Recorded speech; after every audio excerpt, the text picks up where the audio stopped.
ആദ്യം CPDT ആചാര്യ, ഇന്ന് പ്രധാനപ്പെട്ട രണ്ട് വാർത്തകളാണ് എൻ്റെ മുന്നിലുള്ളത്.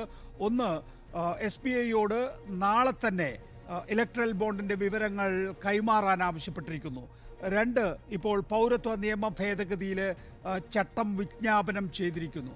ഇതിൻ്റെ, അതായത് ബോണ്ടിൻ്റെ ഹെഡ്ലൈൻ വാലിഡിറ്റി കുറയ്ക്കുന്നതിന് വേണ്ടിയിട്ടാകാമോ ഇന്നത്തെ ഈ പൗരത്വ നിയമ ഭേദഗതിയുടെ ചട്ടങ്ങൾ വിജ്ഞാപനം ചെയ്തിരിക്കുന്നതെന്ന രാഷ്ട്രീയമായ ചോദ്യം അവിടെ നിൽക്കുന്നു.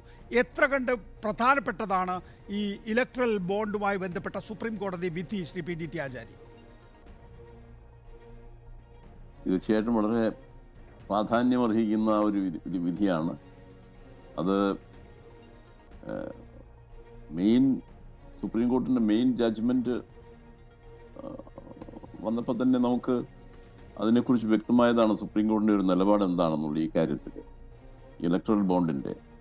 അപ്പോൾ അതിനെ ഭരണഘടനാ വിരുദ്ധമാണെന്ന് സുപ്രീം കോടതി പ്രഖ്യാപിക്കുകയും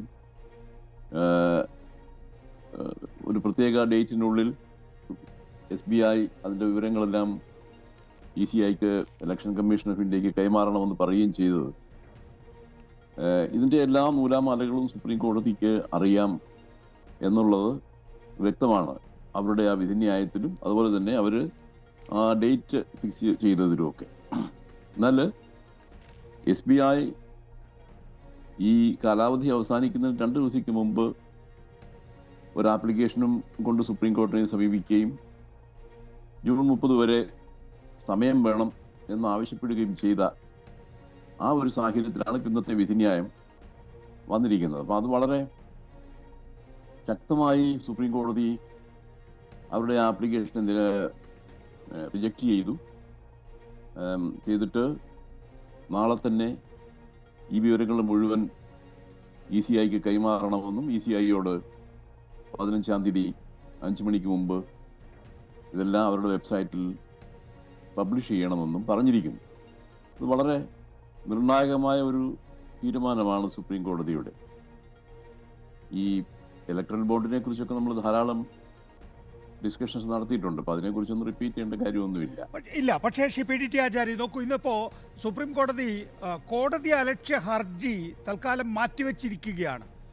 പക്ഷേ നാളെ, നേരത്തെ സുപ്രീം കോടതിയുടെ വിധിന്യായം ഉണ്ടായതിനു ശേഷവും 21 ദിവസം കഴിഞ്ഞ് ഞങ്ങൾക്ക് ജൂൺ 30-ാം തീയതി വരെ സമയം വേണമെന്നും പറഞ്ഞ SBIയെ പൂർണ്ണമായ വിശ്വാസത്തിലെടുത്തിട്ടില്ല. നാളെ ഈ വിവരങ്ങൾ കൈമാറുന്നില്ല എങ്കിൽ കണ്ടംപ്റ്റ് ഓഫ് കോർട്ട് ഇനീഷ്യേറ്റ് ചെയ്യുമെന്നും സുപ്രീം കോടതി പറഞ്ഞിട്ടുണ്ട്. അതുകൊണ്ട് തന്നെ സുപ്രീം കോടതിയെ സംബന്ധിച്ചിടത്തോളം ഇപ്പോഴും SBIയുടെ നീക്കത്തിലൊരു അവിശ്വാസം ഈ വിധിയിൽ കാണാമോ? അല്ല, സുപ്രീം കോടതിയുടെ ഒരു ഓർഡർ അത് പാലിക്കാൻ SBI ബാധ്യസ്ഥമാണ്. അതെല്ലാ ഗവൺമെൻറ് ഏജൻസികളും അത് നടപ്പിലാക്കാൻ ബാധ്യസ്ഥരാണ്. അപ്പം അതിനെക്കുറിച്ച് മറ്റൊരു പ്രശ്നമൊന്നും ഉണ്ടാവുന്നില്ല. അത് വളരെ ക്ലിയറാണ്.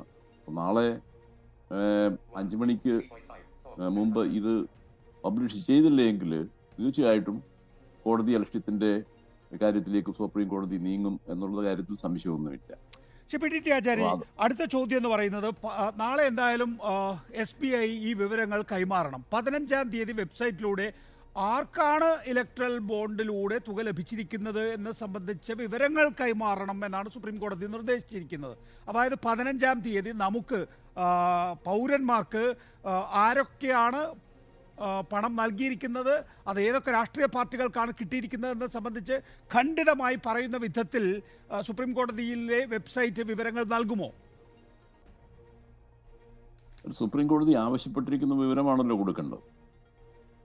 അതിൽ കുറഞ്ഞ് ഒന്നും ചെയ്യാൻ പറ്റത്തില്ല. സുപ്രീം കോടതി ഇന്ന കാര്യങ്ങൾ വേണം എന്ന് പറഞ്ഞു.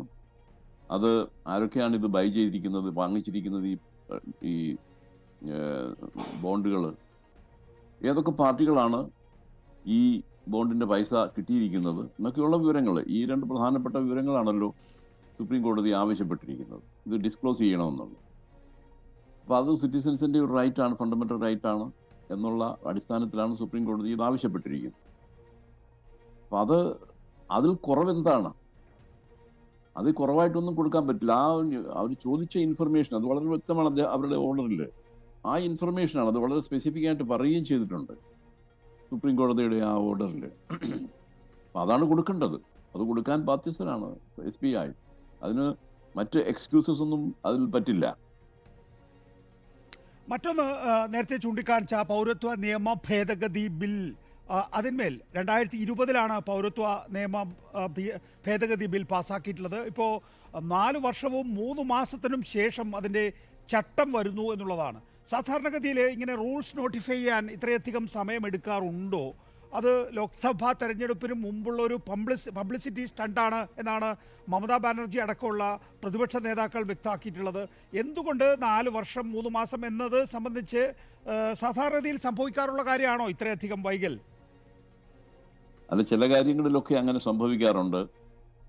അതായത് എന്തെങ്കിലുമൊക്കെ കോൺട്രവേഴ്സി ഒക്കെ ഉള്ള കാര്യങ്ങളിൽ ഗവൺമെന്റിന് പെട്ടെന്നൊരു തീരുമാനം എടുക്കണ്ട എന്ന് അവരൊരു പൊളിറ്റിക്കൽ ഡിസിഷൻ എടുത്താൽ പിന്നെ ഈ റൂൾസ് നോട്ടിഫൈ ചെയ്യത്തില്ല. റൂൾസ് നോട്ടിഫൈ ചെയ്തില്ലെങ്കിൽ ഒരു നിയമം നടപ്പിലാക്കാൻ പറ്റുകയില്ല. അപ്പോൾ അതുകൊണ്ട് റൂൾസ് നോട്ടിഫൈ ചെയ്യുക എന്നുള്ളതാണ് പ്രധാനപ്പെട്ട കാര്യം. ഒരു ആക്ട് പാർലമെന്റ് പാസ്സാക്കി അതിനുശേഷം ആ നിയമം നടപ്പിലാക്കണമെങ്കിൽ റൂൾസ് ഉണ്ടാക്കിയെങ്കിലേ പറ്റുള്ളൂ. അത് നോട്ടിഫൈ ചെയ്യണം.